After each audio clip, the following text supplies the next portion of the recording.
بسم الله الرحمن الرحيم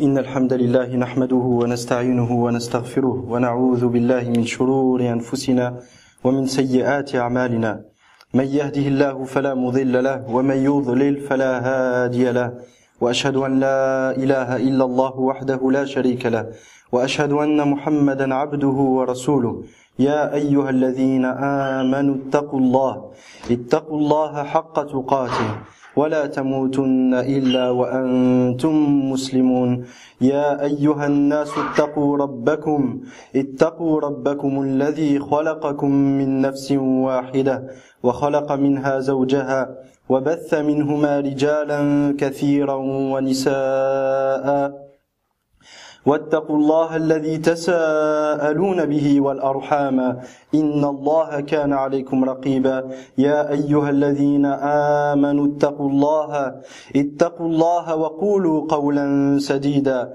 يصلح لكم أعمالكم في الدنيا والآخرة يصلح لكم أعمالكم ويغفر لكم ذنوبكم ومن يطع الله ورسوله فقد فاز فوزا عظيما أما بعد فإن أصدق الحديث كتاب الله وخير الهدي هدي محمد صلى الله عليه وسلم وشر الأمور محدثاتها وكل محدثة بدعة وكل بدعة ضلالة أيها الإخوة الكرام أوصيكم ونفسي بتقوى الله فإنها مفتاح السعادة في الدنيا والآخرة. Donc la première des choses, très chers frères, que je vous recommande, ainsi qu'à moi-même, est de se préserver du châtiment d'Allah, de mettre entre nous et le châtiment d'Allah ce qui va nous préserver de son châtiment, à savoir faire ce qu'Allah a demandé, s'éloigner de ce qu'Allah a interdit, se contenter de ce qu'Allah nous a accordé et de se préparer au jour dernier. فالتقوى هي الاستعداد أو امتثال أوامر الله سبحانه وتعالى واجتناب نواهيه والاكتفاء بما قدره الله سبحانه وتعالى وقضاه لك والاستعداد ليوم الرحيل. هذه هي تقوى الله وهي وصية الله عز وجل للأولين والآخرين. Et cette taqwa est le conseil et l'ordre d'Allah Azza wa Jal au premier des hommes et au dernier des hommes. حتى يرث الله الأرض ومن عليها, jusqu'à ce qu'Allah subhanahu wa ta'ala, jusqu'à ce que la terre et ce qu'il y a sur terre reviennent à Allah subhanahu wa ta'ala. أيها الإخوة الكرام, حديثنا اليوم سيكون عن مسألة وقضية تهاون فيها كثير من الناس ولم يعطوها حقها ألا وهي قضية الحكم بما أنزل الله عز وجل ومنزلتها من دين الله سبحانه وتعالى ومن توحيد الله سبحانه وتعالى ومن متابعة النبي صلى الله عليه وسلم ومن الإسلام بنفسه. Donc la khutbah d'aujourd'hui aura pour sujet le jugement par la loi d'Allah subhanahu wa ta'ala. Cette question est une question que la plupart des gens ont délaissée, à laquelle ils donnent très peu d'importance. Sa réelle valeur, elle n'existe pas aux yeux des gens, aux yeux de la majorité des gens. Quelle est la place du jugement par la loi d'Allah subhanahu wa ta'ala dans notre vie de tous les jours? Quelle est la place du jugement par la loi d'Allah subhanahu wa ta'ala dans la religion d'Allah, ainsi que dans le tawhid d'Allah subhanahu wa ta'ala et dans l'islam lui-même? لا شك أيها الإخوة الكرام أن تنحية شرع الله تعالى وعدم التحاكم إليه في شؤون الحياة من أخطر وأبرز مظاهر الانحراف في مجتمعات المسلمين. ولقد كانت عواقب الحكم بغير ما أنزل الله في بلاد المسلمين ما حل بهم من أنواع الفساد وصنوف الظلم والذل والمحق أي محق البركات وزوال البركات. Le retrait de la charia d'Allah subhanahu wa ta'ala dans les sociétés où vivent les musulmans aujourd'hui, le retrait de cette charia et le fait de ne pas revenir vers cette charia pour trouver des solutions à ce qu'on rencontre dans notre vie de tous les jours, fut l'une des plus grandes causes qui a mené à la corruption qu'on voit aujourd'hui, à la dégradation que l'on peut constater dans les sociétés aujourd'hui. ونظرا لأهمية وخطورة هذه المسألة من جانب وكثرة اللبس فيها من جانب آخر فإننا سنفصل هذه المسألة على النحو التالي. أولا منزلة الحكم بما أنزل الله من الدين. Donc, et au vu d'une part de l'importance et la gravité de cette question, et de l'autre du grand nombre de confusions la concernant, nous allons donc exposer cette question qui est le jugement par la loi d'Allah subhanahu wa ta'ala, et ce qui s'oppose à ce jugement-là de la manière suivante. La première, la place du jugement par la loi d'Allah dans la religion d'Allah. La place du jugement par la loi d'Allah dans la religion d'Allah subhanahu wa ta'ala. فرض الله تعالى الحكم بشريعته وأوجب ذلك على عباده وجعله الغاية من تنزيل الكتاب. Allah a prescrit de juger par sa loi et par sa législation. Et il a obligé ça. Il en a fait une prescription pour ses serviteurs et une obligation. Et il en a fait la raison même et le but pour lequel le livre a été révélé. فقال سبحانه وأنزل معهم الكتاب بالحق ليحكم بين الناس فيما اختلفوا فيه. Allah subhanahu wa ta'ala nous dit, et il a révélé avec eux, avec les prophètes et messagers, avec les messagers, il a révélé avec eux le livre بالحق, en toute vérité, ليحكم بين الناس فيما اختلفوا فيه, afin que ce livre, il tranche les litiges des gens, afin que ce livre soit une source pour savoir quelle est la solution à nos problèmes.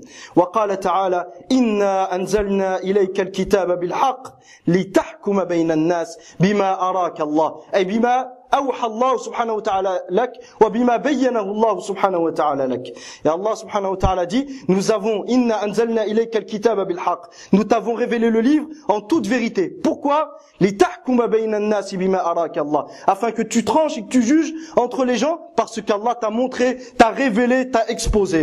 وبين سبحانه اختصاصه وتفرده بالحكم فقال تعالى إن الحكم إلا لله يقص الحق وهو خير الفاصلين. Et Allah subhanahu wa ta'ala nous a montré que le droit de trancher dans les litiges, le droit de légiférer, d'établir les lois ne lui appartient qu'à lui seul, et que c'est une spécificité à Allah subhanahu wa ta'ala. Même le prophète sallallahu alayhi wa sallam n'est pas un mushari'. Même le prophète n'est pas un législateur. Le prophète, il montre la législation. Je répète le verset, Inna anzalna ilayka al-kitaba bil-haqq litahkuma bayna an-nas bima araka Allah. فالله عز وجل هو الذي يوحي لنبيه صلى الله عليه وسلم. فالنبي صلى الله عليه وسلم لا يستقل بالتشريع. Donc Allah subhanahu wa ta'ala a révélé le livre à son prophète sallallahu alayhi wa sallam pour qu'il expose la vérité, pour qu'il montre ce qui lui a été révélé. Mais le prophète n'a nullement le droit exclusif de légiférer. Ce droit n'appartient qu'à Allah subhanahu wa ta'ala. Donc Allah nous montre que ce droit lui est particulier, que ce droit lui seul le mérite. Il dit inil hukmu illa lillah. Certes le hukm, le jugement, la législation n'appartient qu'à Allah. Yaqussul haqq. Il raconte la vérité. Wa huwa khayrul fasilin. Il est le meilleur de ceux qui tranchent dans les sujets. وقال سبحانه إن الحكم إلا لله أمر ألا تعبدوا إلا إياه. Et Allah subhanahu nous dit, certes le jugement, la législation, le droit de légiférer n'appartient qu'à Allah. Il ordonna que vous n'adoriez nul autre que lui. Il ordonna que vous n'adoriez nul autre que lui. Donc si on prend autre qu'Allah subhanahu wa ta'ala, devant lequel on va se prosterner, pour lequel on va se prosterner et faire des sacrifices comme pour les statues, on aura associé à Allah. Mais si on prend un autre législateur qu'Allah, on aura aussi associé à Allah. فَالْإِشْرَاكُ فِي الْحُكْمِ وَالْإِشْرَاكُ فِي الْعِبَادَةِ سواء لا فرق بينهما البتة كما ذكره الأمين الشنقيطي رحمه الله في أضواء البيان. Il n'y a pas de différence entre associer à Allah dans l'adoration par la prosternation ou le sacrifice pour les idoles et le fait de prendre un autre législateur qu'Allah subhanahu wa ta'ala ou d'imposer une autre législation aux gens comme il se passe aujourd'hui dans les pays arabes et pas simplement dans les pays arabes. Même Hamas qu'on voit aujourd'hui. Qu'est-ce qu'elle fait? Beaucoup de gens supporte Hamas et pense que ce que fait Hamas est un bien. Hamas impose la loi des hommes et la loi du Tarout, pas la loi d'Allah subhanahu wa ta'ala.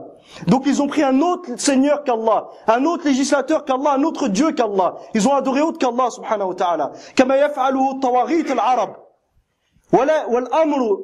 والأمر لا يقف عند طواغيت العرب الذين أعلنوا صراحة علمانيتهم بل حتى العلمانية الخفية وهي علمانية حركة أو علمانية حكومة حماس التي تدعي أن الإسلام هو الحل ثم إذا ما جاءت على أرض الواقع طبقت القوانين الوضعية وقوانين البشر وألزمت عباد الله بذلك ومن خالف فالعقوبة والسجن والتعذيب والتشريد له.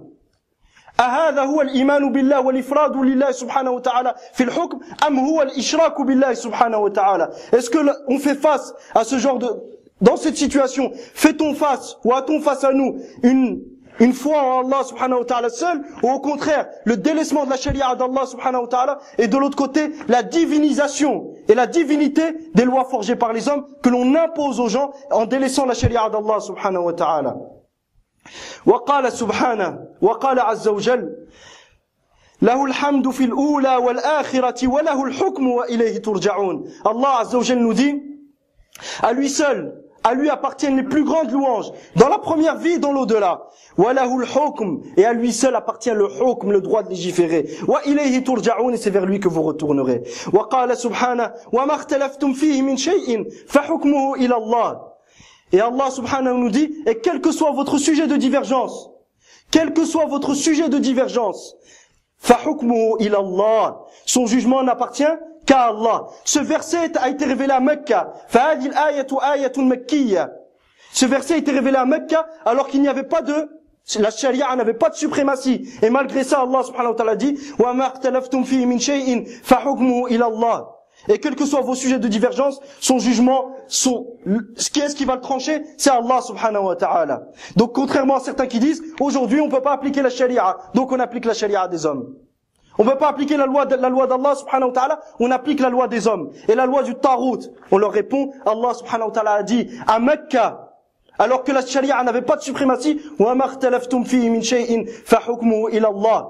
Et quels que soient vos sujets de divergence, son jugement n'appartient qu'à Allah. L'interdiction d'associer Allah dans son jugement était valable à Mecca et à Médine, car elle fait partie de Asl al-Islam, de la base de l'islam, sans lequel nul ne peut être musulman. فتوحيد الله سبحانه وتعالى في حكمه وعدم الإشراك به في حكمه من أصل الإسلام الذي لا يصح الإسلام إلا به. سواء كنت في مجتمع للشريعة فيه سيادة أم كنت في مجتمع جاهلي، فلا فرق بين هذا وذاك. أنت مطالب بإفراد الله سبحانه وتعالى في حكمه وفي عبادته، في النسك وفي الولاء وفي الحكم. أنت مطالب بأن تفرد الله سبحانه وتعالى في ربوبيته وعبادته وفي أسمائه وصفاته، في حكمه وولائه وفي النسك، مهما كان المكان الذي أنت قائم فيه أو تعيش فيه. فالتوحيد أول ما فرض الله سبحانه وتعالى. فالتوحيد هو الذي يدخل به الناس إلى الإسلام في الإسلام. فبلا توحيد وبلا أصل الإسلام لا تصح أي عبادة بعده. Sans ce tawhid, aucune adoration ne pourrait être valide. C'est la première chose qu'Allah a demandé au premier et au dernier des hommes. Aslu taqwa, la base de la taqwa. La base de la taqwa, qu'est-ce que c'est? C'est le tawhid d'Allah subhanahu wa ta'ala. Pas certains qu'on voit aujourd'hui, comme certains mashaykh auxquels on donne de l'importance, tels que certains mashaykh mauritaniens, comme Mohamed Hassan Walad Daddou. Beaucoup de personnes lui donnent de l'importance. Alors que subhanallah al-azim, quand il faut défendre les tawarit, il est le premier. Quand il faut justifier ce que font les tawarit, il est le premier. Et il essaie de comparer ce que font les tawarit d'aujourd'hui au fait de ne pas appliquer la loi d'Allah dans certains cas parce qu'on n'a pas la capacité. Al-Almaniyya هي تنحية الشريعة. فهو يصور للناس أن ما يقع اليوم في المجتمعات التي يقيم فيها المسلمون أن ما يقع اليوم هو تعطيل لبعض الأحكام الشرعية، بل هو تبديل للشرع وتنحية لشريعة الرحمن. وهذا الرجل يصور أن الأمر مجرد تعطيل وعدم تطبيق بعض الحدود. لماذا؟ لعدم القدرة على ذلك. أليس هذا من تلبيس الشيطان؟ أليس هذا من تحريف دين الله سبحانه وتعالى؟ Il essaye de comparer ce qui se passe aujourd'hui dans ces sociétés qui ont reconnu le droit de législation à autre qu'Allah subhanahu wa ta'ala. Le droit de législation appartient à la majorité parlementaire. Il compare ce qui se passe au fait de ne pas appliquer certaines choses de la charia parce qu'on n'a pas la capacité. Tout en reconnaissant que le droit de législation appartient à qui? À Allah subhanahu wa ta'ala. Celui qui fait ça, il n'est-il pas en train de falsifier la religion d'Allah subhanahu wa ta'ala? N'est-il pas en train de changer la religion d'Allah, en train de mentir sur Allah subhanahu wa ta'ala?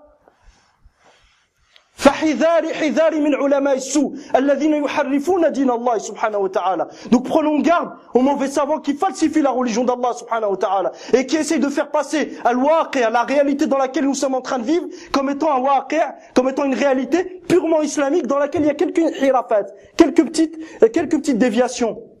الذين يصورون الواقع الذي نعيشه واقع إسلامي محض وفيه بعض الدخن، فيه بعض الانحرافات التي يعني لا نعظمها، بل هي خفيفة لا تغير أو لا تنقض التوحيد ولا تنقض الإيمان. وجاءت أيها الإخوة الكرام الآيات القرآنية مؤكدة على أن الحكم بما أنزل الله من صفات المؤمنين، وأن التحاكم إلى غير ما أنزل الله وهو حكم الطاغوت والجاهلية من صفات المنافقين. قال سبحانه: ويقولون آمنا بالله وبالرسول وأطعنا ثم يتولى فريق منهم من بعد ذلك، أي يتولون عن الطاعة. قال الله عز وجل: ويقولون آمنا بالله وبالرسول. آمن إذا تعدت بالباء فهي بمعنى صدقنا، وهي أقوال القلب أي معرفة القلب كما هي عقيدة أهل السنة. ويقولون آمنا بالله وبالرسول أي صدقنا الله والرسول، صدقنا ما جاء من الله ومن الرسول كما يقوله بعض الطواغيت العرب اليوم. ويقولون آمنا بالله وبالرسول وأطعنا، والطاعة هي أعمال الجوارح وأعمال القلب. الطاعة هي أعمال الجوارح التي أصلها أعمال القلب. وأطعنا، ثم ينكر الله سبحانه وتعالى عليهم أمرا واحدا لا أمرين، فيقول: ثم يتولى فريق منهم من بعد ذلك. ما معنى يتولى؟ قال الله عز وجل: فما صدق ولا صلى ولكن كذب. التكذيب مناف للتصديق وهو قول قلبي أي اعتقاد أي معرفة قلبية، ولكن كذب وتولى، فالتولي مناقض فما صدق ولا صلى، فالصلاة طاعة فالتولي يناقض الطاعة. فالله سبحانه وتعالى ينكر عليهم ماذا؟ الطاعة، ترك الطاعة. لم ينكر عليهم أنهم لم يعترفوا أن حكم الله هو الأفضل، ولم ينكر عليهم أنهم لم يعترفوا أن حكم الله هو المناسب لهذا العصر، بل أنكر عليهم أنهم تركوا التحاكم إلى شرع الله سبحانه وتعالى. ويقولون آمنا بالله وبالرسول وأطعنا ثم يتولى فريق منهم من بعد ذلك، أي يتركون التحاكم إلى شرع الله سبحانه وتعالى. وما أولئك بالمؤمنين. قرآن يتلى إلى يوم القيامة ينفي الله سبحانه وتعالى عنهم الإيمان، كما قال ابن تيمية رحمه الله: وما أولئك بالمؤمنين، أي أن من اعترف أن حكم الله هو الأصلح والأنفع لعباد الله سبحانه وتعالى ثم تركه وتحاكم إلى غيره من شرائع البشر ومن القوانين الوضعية، فما أولئك بالمؤمنين. هل بعد كلام الله سبحانه وتعالى كلام؟ هل بعد كلام النبي صلى الله عليه وسلم كلام؟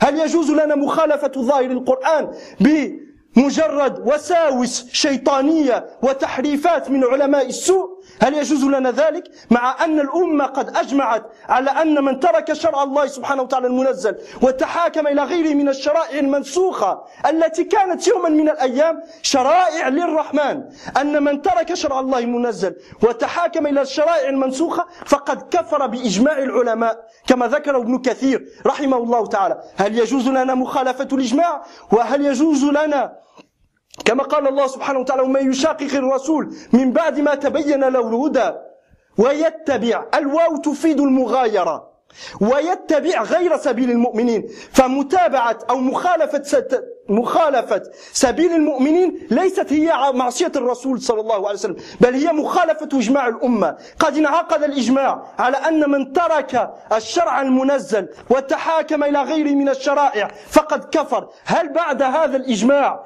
يجوز لنا المخالفة أو أن نستمع لوساويس الشيطان التي يوحيها لأوليائه من علماء الطواغيت؟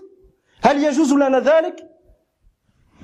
Allah subhanahu wa ta'ala dans ce verset nous dit: et ils disent nous avons cru en Allah et aux messagers. Le verbe croire ici, comme il a été employé avec amana, qui est le verbe croire, puis la particule ba. Dans la langue arabe, il indique saddaqna, c'est-à-dire nous approuvons. l'approbation dont il est question, c'est ce qu'on a déjà mentionné comme parole du cœur. C'est quoi les paroles du cœur? C'est la croyance, c'est la connaissance du cœur. Donc ces gens disent, nous savons que qu'Allah est vérité, que la charia d'Allah est vérité, que le hukm d'Allah est vérité, et que le messager sallallahu alayhi wa sallam est véridique. Ils disent, donc nous savons que c'est vrai, qu'Allah, nous croyons en Allah et en son messager, et nous obéissons. Nous obéissons. Puis Allah leur blâme une chose, leur reproche une chose. Suite à cette chose-là, il y a un hukm qui va en découler. Puis une partie d'entre eux délaisse l'obéissance. Et Allah ne leur a pas blâmé qu'ils ne reconnaissent pas qu'Allah et son prophète sallallahu alayhi wa sallam sont véridiques. Allah ne leur a pas blâmé qu'ils disent que la charia d'Allah Allah ne leur a pas reproché de dire que la charia d'Allah n'est pas utile ou que la charia d'Allah n'est pas meilleure. Non, il leur a reproché d'avoir délaissé le tahakum, de revenir à la charia d'Allah subhanahu wa ta'ala et de la prendre comme référence pour régler leur litige. Il dit puis une partie d'entre eux délaisse l'obéissance après cela. Et ceux-là ne sont pas croyants. Allah subhanahu wa ta'ala nous dit ceux-là ne sont pas croyants. Et Ibn Taymiyyah rahimahullah il dit Allah subhanahu wa ta'ala a rejeté, a nié, a dit que leur foi a été annulée et que leur foi n'était pas valable et valide. Pourquoi? Car ils ont délaissé l'obéissance au prophète sallallahu alayhi wa sallam et l'obéissance à Allah subhanahu wa ta'ala avant tout. Ils ne sont pas revenus vers la charia d'Allah pour trancher de leur litige. Est-ce qu'après cela, on peut délaisser le consensus qui a été accordé sur le fait, comme l'a cité Ibn Kathir, rahimahullah, que toute personne qui délaisse la charia d'Allah subhanahu wa ta'ala pour chercher et appliquer une autre législation qui a été abrogée, une législation qui a été abrogée, At-Tawrat wal-Injil, la Torah et l'Évangile qui, à une époque donnée, était une loi d'Allah. Et Allah l'avait révélé, avait demandé aux gens de juger avec. Celui qui délaisse le Coran et la Sunna et va vers les lois des hommes, vers les lois qui ont été abrogées, celui-ci il est mécréant à l'unanimité des savants. Que dire de celui qui va vers les lois des hommes qui n'ont jamais été une loi d'Allah subhanahu wa ta'ala? Est-ce que lorsque le consensus s'est accordé, on a le droit de s'y opposer? Allah subhanahu wa ta'ala nous montre que celui qui s'oppose à la voie des croyants, la voie des croyants ici c'est le consensus des croyants. C'est le consensus des croyants qui n'est pas l'obéissance. Il y a la désobéissance du prophète sallallahu alayhi wa sallam. Ça c'est une chose. Mais de l'autre côté, on a aussi l'opposition au consensus des musulmans. Si jamais le musulman s'accorde sur une chose, il est strictement interdit de s'y opposer. Et celui qui s'y oppose, se sera opposé à un consensus accordé et aura désobéi à Allah subhanahu wa ta'ala et à son prophète sallallahu alayhi wa sallam. Est-ce qu'après ce consensus, comme l'a cité Ibn Kathir, on a le droit de suivre les paroles des hommes les paroles de certains aujourd'hui qui essaient de nous faire croire que non, par rapport à la laïcité, il n'y a pas de consensus qui s'est accordé sur le fait que c'est du kufr akbar et que ça exclut de la sphère de l'islam, ou encore de délaisser les lois d'Allah subhanahu wa ta'ala pour appliquer les lois du shaitan, qu'il n'y a pas de consensus, que c'est du kufr akbar et que c'est du shirk akbar, et qui nous rapporte des paroles comme on va voir par après inshallah, telles que les paroles d'Ibn Abbas radiyallahu anhuma, quand il parlait de son époque, de ce qui se passait comme désobéissance, lorsqu'il a dit c'est du kufr duna kufr, en réponse aux khawarij, qui eux utilisaient les versets وَمَنْ لَمْ يَحْكُمْ بِمَا أَنزَلَ اللَّهُ فَأُولَٰئِكَ هُمُ الْكَافِرُونَ, et ceux qui ne jugent pas avec la loi d'Allah sont eux les mécréants. Les khawarij voulaient utiliser le sens linguistique du verbe hakama, qui signifie faire, pour appliquer la mécréance qui est citée dans ce verset à des gens qui ont désobéi à Allah. Ibn Abbas leur a montré non, c'est pas ça la mécréance qui est visée dans ce verset. Ce n'est pas la désobéissance à Allah qui est visée dans ce verset. Bien que le terme hakama dans la langue arabe signifie fa'ala, signifie faire, mais ce n'est pas ça qui est visé dans ce verset. Ce verset, c'est le hukm dans son sens légal. C'est-à-dire que celui qui délaisse la charia d'Allah subhanahu wa ta'ala et qui prend une autre législation, la met en place et juge avec cette législation, lui il sera mécréant. Mais celui qui désobéit à Allah, qui commet un péché, certes il a jugé au sens linguistique du terme, mais il n'est pas concerné par le verset. Car lorsque nous sommes dans un contexte légal, dans un contexte shari, on n'a pas le droit de faire prévaloir les réalités linguistiques. C'est-à-dire que lorsque nous sommes dans un contexte du Coran et de la Sunna, le sens linguistique des termes, on ne doit pas le prendre et appliquer, on ne doit pas le prendre pour comprendre le contenu du Coran ou de la Sunna, à moins que Allah subhanahu wa ta'ala n'ait pas donné une signification légale à ce terme-là. S'il ne lui a pas donné de signification appropriée, à ce moment-là, on revient au sens linguistique. Mais on n'a pas le droit de prendre le sens linguistique sans chercher si Allah subhanahu wa ta'ala a donné ou non un sens légal à ce terme-là. Quoi qu'il en soit, ce que je viens de citer, les Usuliyin l'ont cité, l'imam Shatibi rahimahullah, et si Allah subhanahu wa ta'ala permet, on détaillera un peu plus cette question qui est de faire prévaloir les réalités légales, les réalités linguistiques sur les réalités légales et le danger d'agir de la sorte.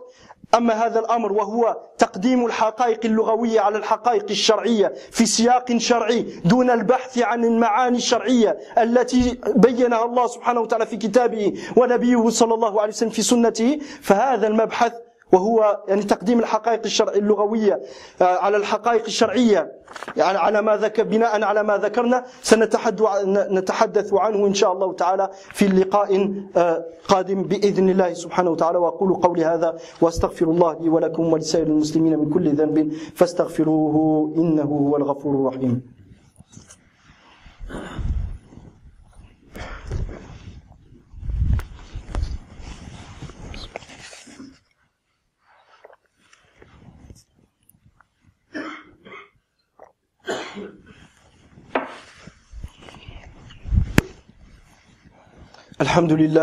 الحمد لله رب العالمين والصلاة والسلام على المبعوث رحمة للعالمين وعلى آله وصحبه أجمعين. أما بعد،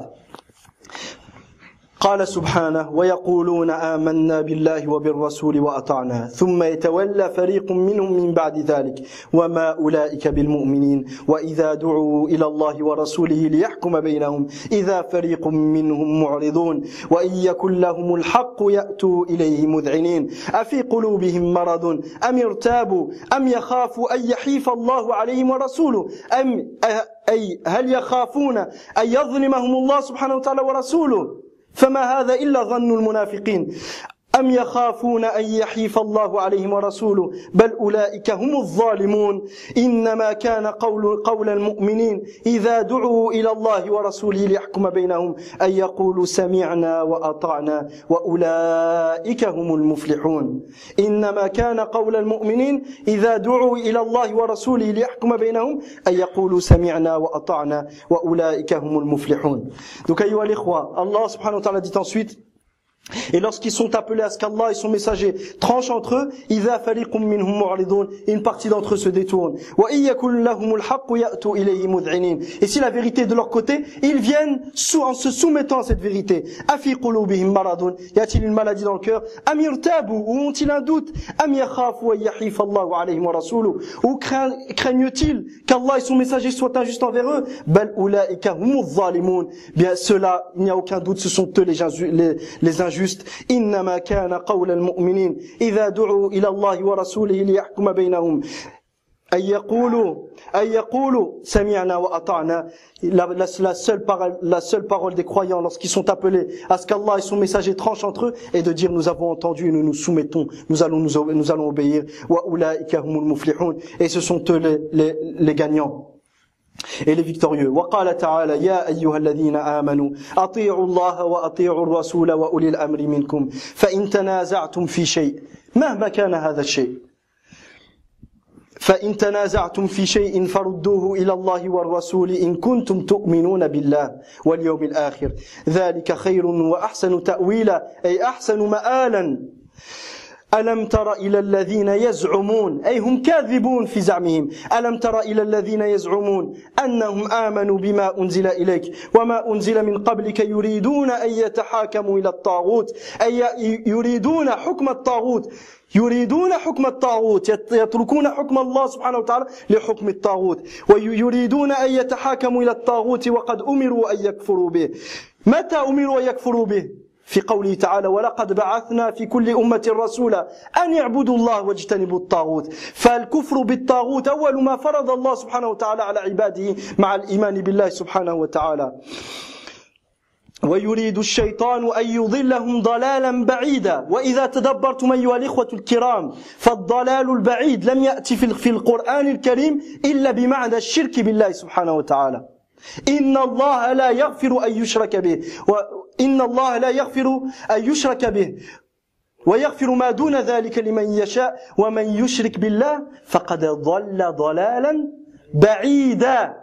فالضلال البعيد في القرآن هو الشرك بالله سبحانه وتعالى ويريد الشيطان أن يضلهم ضلالا بعيدا أي يريد الشيطان أن يوصلهم إلى الشرك والكفر بالله سبحانه وتعالى وإذا قيل لهم تعالوا إلى ما أنزل الله وإلى الرسول رأيت المنافقين يصدون عنك صدودا فكيف إذا أصابتهم مصيبة أي مصيبة في دينهم وأنفسهم وعقولهم وأموالهم فكيف إذا أصابتهم مصيبة بما قدمت أيديهم ثم جاءوك يحلفون بالله إن أردنا إلا إحسانا وتوفيقا ألم يقل هؤلاء قادة حماس أننا نريد الإحسان والتوفيق ألا يقولون بأنهم يريدون الحفاظ على المجتمع هذه مقولة المنافقين ومقولة المشركين الذين قدموا شريعة الشيطان على شريعة الرحمن بل حاربوا من يدعوهم إلى تطبيق شريعة الرحمن وقتلوهم وقتلوهم وشردوهم وعذبوهم وسجنوهم من مجرد أنهم قالوا ربنا الله وطالبوا بتحكيم شريعة الله التي تحفظ جميع الحقوق تحفظ دينك ونفسك ومالك وعقلك ونسلك فالشريعة تحفظ جميع الحقوق وتحفظ ديننا ودنيانا ويقول Allah subhanahu wa ta'ala nous dit dans le Coran ô vous qui avez cru obéissez à Allah et obéissez aux messagers et à ceux d'entre vous qui détiennent le commandement les savants et les gouverneurs musulmans فإن تنازعتم في شيء si vous vous disputez au sujet d'une chose quelle qu'elle soit renvoyez-la à Allah et aux messagers ceci sera meilleur si vous croyez en Allah et au jour dernier si vous croyez vraiment en Allah et au jour dernier la moindre dispute vous la renvoyez à qui? À Allah et son messager pour trouver la solution vous la renvoyez pas à la loi d'un tel ou la loi d'un tel ou autre. Celui qui fait ça, il ne croit pas en Allah et au jour dernier. Allah subhanahu wa ta'ala dit, si vous vous disputez au sujet d'une chose, quelle qu'elle soit, renvoyez-la à Allah et au messager si vous croyez en Allah et au jour dernier. Ceci sera meilleur pour vous dans votre religion, dans votre dunya, dans tout. D'une meilleure finalité. N'as-tu pas vu, juste après, ceux qui prétendent croire en ce qui est descendu vers toi, et ce qui est descendu avant toi, alors qu'ils recherchent l'arbitrage de leur litige auprès du Tarout. Qui était ce Tarout à cette époque? Ka'b ibn al-Ashraf, comme il a été dit, ou un sorcier parmi les sorciers présents parmi les tribus arabes à cette époque-là. Ils ont été vers lui pour trouver la solution à leur litige, ou ils ont voulu le faire. Allah a révélé ce verset. Alors qu'ils recherchent l'arbitrage de leur litige auprès du Tarout, cependant qu'il leur a été ordonné de le désavouer. Quand est-ce qu'il a été ordonné aux croyants de désavouer le Tarout? Depuis Mecca, depuis la Mecque. Dans toutes les législations, il a été ordonné de désavouer le Tarout. Et la foi en Allah ne peut être valide sans le désaveu du Tarout. La foi en Allah ne peut être valide sans désavouer le Tarout. Depuis Adam alayhi salam jusqu'à Muhammad sallallahu alayhi wa sallam, tous les prophètes ont appelé Ani abudullah wajtanibu Tarout, adorez Allah, écartez-vous du Tarout. Depuis que le shirk est apparu à l'époque de Nuh alayhi salam jusqu'à Muhammad sallallahu alayhi wa sallam, tous les prophètes, il leur fut demandé de croire en Allah et de désavouer le Tarout. Et ils ont demandé à leur peuple Ani abudullah wajtanibu Tarout. Allah subhanahu wa ta'ala nous dit wa laqad ba'athna fi kulli ummatin rasula. Nous avons certes envoyé dans chaque communauté un messager pour leur dire adorez Allah, écartez-vous du Tarout.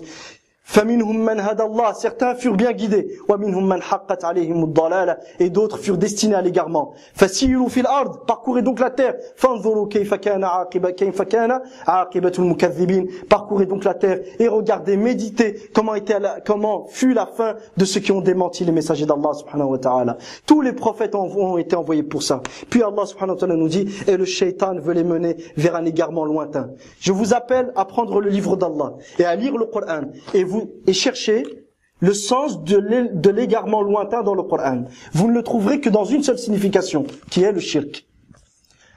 Ad-dalal al-ba'id, l'égarement lointain ne fut employé que pour le shirk dans le Coran. C'est pour ça que Allah subhanahu wa ta'ala nous dit certes Allah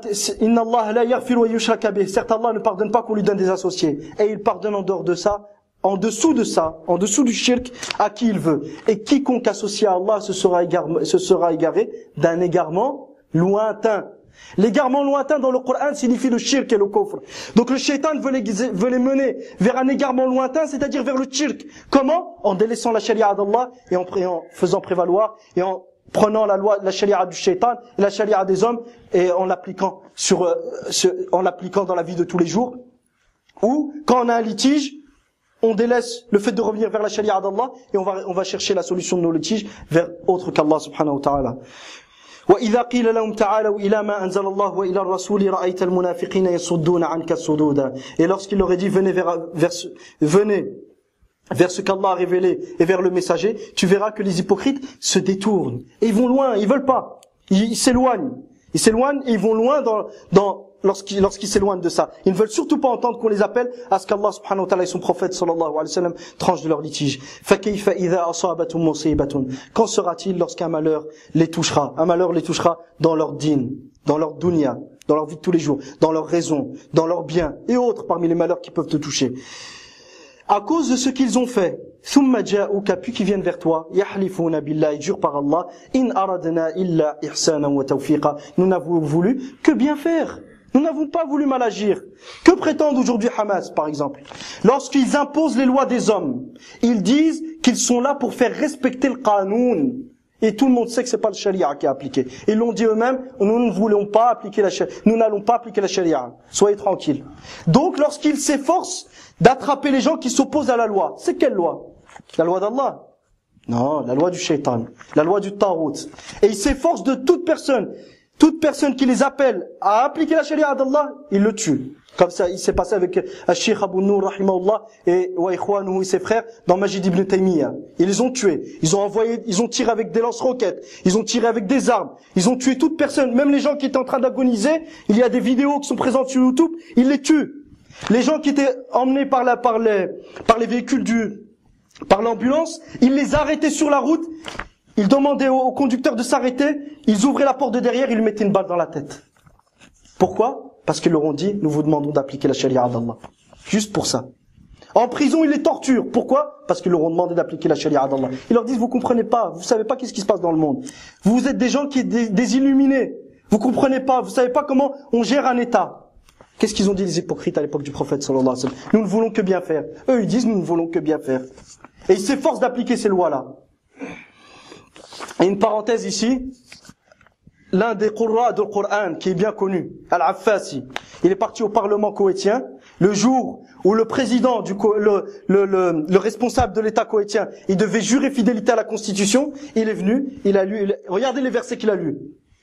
Inna Allah ya'murukum an tu'addu al-amanati ila ahliha wa idha hakamtum bayna an-nas an tahkumu bil 'adl inna Allah ni'ma ya'idhukum bi inna Allah kana sami'an basira. يا أيها الذين آمنوا أطيعوا الله وأطيعوا الرسول وأولي الأمر منكم فإن تنازعتم في شيء فردوه إلى الله والرسول إن كنتم تؤمنون بالله واليوم الآخر ذلك خير وأحسن تأويلا. Puis il s'est arrêté. Il n'a pas lu la fin. ألم تر إلى الذين يزعمون أنهم آمنوا بما أنزل إليك وما أنزل من قبلك. Il vient, il récite les versets qui demandent de juger par la justice. Il récite les versets qui demandent d'obéir à Allah, au prophète et au gouverneur. Puis juste après, le responsable de l'État koweïtien, il jure fidélité à la Constitution, de sacrifier sa vie, de la défendre, de faire tout pour la préserver, et tout le monde applaudit. Tout le monde applaudit. Et il récite pas les versets qui viennent juste après. N'as-tu pas vu ceux qui prétendent croire en ce qui est descendu vers toi et ce qui est descendu avant toi, alors qu'ils cherchent l'arbitrage auprès du Tarout, cependant qu'on leur a demandé de le désavouer, et le shaitan veut les mener vers un égarement évident. Il ne cite pas tous ces versets. Ces gens-là sont là pour falsifier la religion d'Allah subhanahu wa ta'ala. Ces gens-là embellissent le shirk et le kufr aux gens. Parce que quand les gens ils voient quelqu'un comme l'Affasi qui vient au Parlement koweïtien faire ça, qu'est-ce qu'ils vont se dire? Est-ce qu'ils vont voir que c'est un mal, ça? Est-ce qu'ils vont voir que c'est un mal? Jamais ils vont se dire que c'est un mal. Ils vont se dire que c'est un bien. فهؤلاء سدنة الطاغوت يزينون للطاغوت طغيانه وكفره هؤلاء بسببهم يضل العامة بسبب هؤلاء تضل العامة وبسبب هؤلاء يلبس دين الله عز وجل على الناس.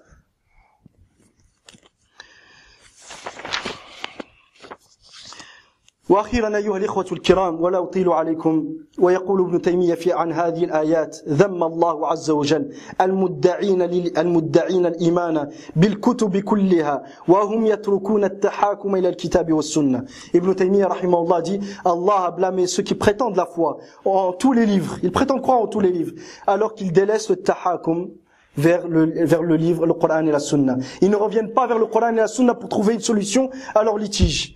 Au contraire, ils vont chercher la solution à leur litige vers des tawarit, des gens des créatures à qui les gens ont reconnu le droit de trancher dans les litiges et que les gens respectent en les plaçant à l'égal d'Allah subhanahu wa ta'ala. Comment on les place à l'égal d'Allah? C'est pas forcément qu'ils leur disent que vous créez. فليس تعظيمهم إياهم هذا التعظيم الذي يكون شركا أكبر ليس هذا التعظيم بأن يعتقد فيهم الخلق والنفع والضر الاستقلالي. ايش قال الله سبحانه وتعالى؟ قالوا تالله إن كنا لفي ضلال مبين إذ نسويكم برب العالمين. Allah subhanahu wa ta'ala nous dit le jour du jugement, les mouchriquins vont dire à leur divinité, par Allah nous étions dans un égarement évident lorsqu'on vous faisait les égaux du Seigneur des mondes. Et ils ne faisaient pas d'eux les égaux du Seigneur des mondes dans la création, dans la gestion du monde, dans le profit et dans autre chose parmi les formes de rububiyya, de seigneurie. Et ils en ont fait les seigneurs les égaux du Seigneur des mondes dans la ibada. فهؤلاء لم يسووهم برب العالمين في الخلق والرزق والنفع والضر الاستقلالي أو الذاتي بل سووهم برب العالمين في العبادة وفي التنسك وفي الولاء وفي التحاكم وغيرها من أنواع الشركيات عافاني الله وإياكم من ذلك. ويتحاكمون يقول ابن تيمية ويتحاكمون إلى بعض الطواغيت المعظمة من دون الله أو إلى سياسات بعض الملوك الخارجين عن شريعة الإسلام من ملوك الترك وغيرهم كما يصيب ذلك كثيرا ممن يدعي الإسلام وينتحله في تحاكمهم إلى مقالات الصابئة الفلاسفة أو غيرهم أو إلى سياسات بعض الملوك الخارجين عن شريعة الإسلام من ملوك الترك وغيرهم وإذا قيل لهم تعالوا إلى كتاب الله وسنة رسوله صلى الله عليه وسلم أعرضوا عن ذلك إعراضا وإذا أصابتهم مصيبة في عقولهم ودينهم ودنياهم بالشبهات والشهوات أو في نفوسهم وأموالهم عقوبة على نفاقهم قالوا إنما أردنا أن نحسن بتحقيق العلم بالذوق ونوفق بين الدلائل الشرعية والقواطع العقلية التي هي في الحقيقة ظنون وشبهات. انتهى كلامه رحمه الله تعالى. Ibn Taymiyyah rahimahullah dit Allah Azza wa Jal a blâmé tous ceux qui prétendent être croyants alors qu'ils ne reviennent pas vers le livre d'Allah, le Coran et la Sunna pour régler leurs litiges et reviennent vers certains tawarit respectés par les gens jusqu'à être placés à l'égal d'Allah. Ces tawarit, ils sont placés à l'égal d'Allah dans quoi? Dans le fait de revenir vers eux pour trancher dans les litiges, ou vers la politique établie par certains rois qui ne se plient pas à la législation islamique parmi les rois turcs et autres, comme c'est le cas d'un grand nombre de personnes qui s'affilient à l'islam et le professent lorsqu'ils prennent pour juge les croyances des sabi al-falasifa. Falasifa, ils avaient des principes fondamentaux de leur voie et certaines personnes revenaient vers ces principes pour comprendre la religion d'Allah subhanahu wa ta'ala. Ou encore vers les politiques de certains rois qui ne se plient pas à la législation islamique parmi les rois turcs et autres. Et quand il leur est dit à ces gens, venez vers le livre d'Allah et la sunna de son messager, sallallahu alayhi wa sallam, ils s'en détournent complètement. Et après ça, si un malheur atteint leur raison, leur religion ou leur vie mondaine, soit par les ambiguïtés qui touchent leur religion ou les passions dont ils sont victimes, aucune punition touche leur personne ou leur bien, ou une punition touche leur personne et leur bien. À cause de quoi? À cause de leur hypocrisie. Ils disent, nous n'avons voulu qu'obtenir la science par le dhawq, c'est-à-dire nous avons voulu, quoi qu'il en soit, c'est un autre sujet qu'utilisaient certains parmi les mubtadi'a pour comprendre la religion. Je ne vais pas rentrer dans tous les détails. Et ils disent, nous voulons joindre entre les preuves légales et les certitudes rationnelles. Et ces certitudes rationnelles, c'est des preuves, c'est des bases. C'est des bases rationnelles qu'ils ont pris comme source et comme référence pour comprendre la religion d'Allah. Et tout ce qui s'opposait à ces bases rationnelles, ils lui donnaient une autre que sa signification apparente. Et joindre entre les preuves légales et les certitudes rationnelles qui ne sont en fait que des ambiguïtés et des pensées erronées.